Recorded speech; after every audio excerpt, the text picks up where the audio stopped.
Another Crimson Desert video just dropped with a lot more information to keep us excited about its world and gameplay. On this one, we get to see more of its combat with a lot to show for systems, play styles, and progression. Crimson Desert is now known as the Impossible Game. We all have been following it ever since the first trailer, when it was still supposed to be another MMO from the studio. With all that we've seen so far, now we're close to 1 month only from its release. And now it'll actually come out. It's defying everything we know about action games, showing with each new video stuff we thought we would never see mashed together in a game of this scale. In the combat and progression video they just dropped, we can see a snippet of what combat can become in Crimson Desert. The devs really want this to be a spectacle, with a huge variety of movement, weapons, and customization. It's really nice to see how this studio seems passionate and want to deliver the best game they can create for us. As mentioned before, combat will be heavily influenced by how you build your equipment, with each type of weapon having their own play styles. In addition to abilities you'll be able to unlock as you progress, adding even more complex systems to the game. Also, another cool feature from the combat is the possibility of going full WWE. You can parry and throw enemies around with an impressive range of movements. The more I see, it becomes clear that even if the story is mid, this is still a game that will be fun as hell to play, and I can't wait to get my hands on it.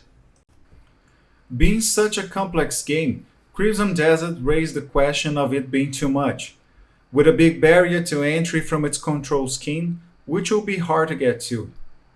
People that played it described it as a non-traditional combat experience and more like a fighting game style. Instead of pressing the same button over and over again with the animation connecting automatically, you have different input combinations, and they'll open more possibilities and make it a bit harder to master. But more fun to play in my opinion, as I don't see a problem with this approach. In the overview, it's mentioned that what we've seen so far is mid to high level gameplay, where you already have a bigger set of abilities unlocked with a more experienced character. At the beginning of the game, you start with a modest set of skills, obviously getting more and more as you go and choose your play style. Personally, I believe the fear of complexity is valid, but not an actual point of friction. Some people are used to games having the same play style for a while, especially with the huge popularity of Souls-like genre. Parrying and dodging became natural to us. So I get why some see this complexity being a potential problem. But as I see, this will be only a matter of playing it. You won't start with all abilities unlocked, as it is with any other. It's a gradual process of learning each new mechanic as you explore and know more about it all. This is what actually makes the experience more fun, as some games can get repetitive at times. Also, if you take a game you played months ago and start playing it again, you probably need some time to readjust to its mechanics. And this is how I see it being for Crimson Desert. Talking more about progression, in this overview we get a glimpse of what they call artifacts, acquired from combat, quests, and exploration, looking like important resources to progress in the game. They will be tied to upgrading stats, unlocking skills and evolving them throughout the game.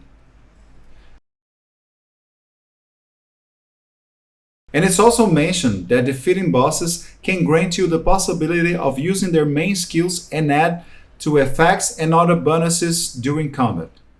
Something really cool to me that was shown is that some skills are only obtained by learning from observation, like in some RPGs where you need to see the ability from enemies and find them in other places so you can use them with your own character.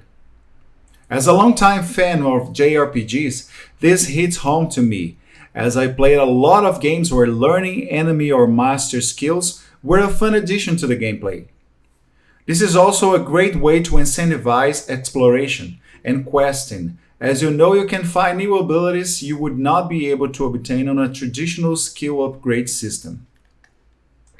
Following through, it's shown how you can decide to explore the skill tree. By choosing to prioritize whole different fields of expertise, changing the way you get around the world and combat, creating your own experience. Giving emphasis again to the strongest element from Crimson Desert, which is freedom of choice for gameplay. You can totally see why this was meant to be an MMO at first, as this type of gameplay customization and freedom is very common in the genre. Going beyond skills, we see that weapon upgrades play an important role for your progression in game. You will acquire materials and craft enhancements for each piece of gear you have, with those being found in the world by mining, hunting, and defeating enemies.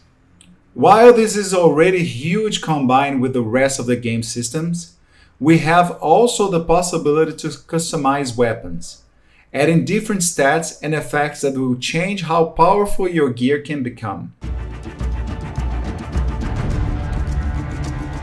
So yeah, each video gets me more and more excited about it. This is the type of game that makes me have to force down my expectations and hype. But it's hard with everything they're showing. This is definitely the impossible game, and we see it becoming more and more real every time. The impressive world and most importantly, gameplay is hard not to notice.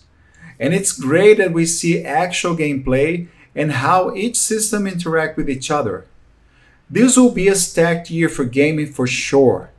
But as see this becoming a Game of the Year contender and creating a big impact on the industry. We see some skepticism, but of course that's normal. There's so much in here it becomes hard to believe this is even possible sometimes. But let's see. We're getting closer and closer to release, and this game checks all the boxes of a potential great game for me. I think it'll be hard not to love it, to be honest. And what about you all? What are your expectations for Crimson Desert? Let me know what you think and if the new information gets you more excited or concerned about the game. For now, bye and until next time. Consider where you went wrong.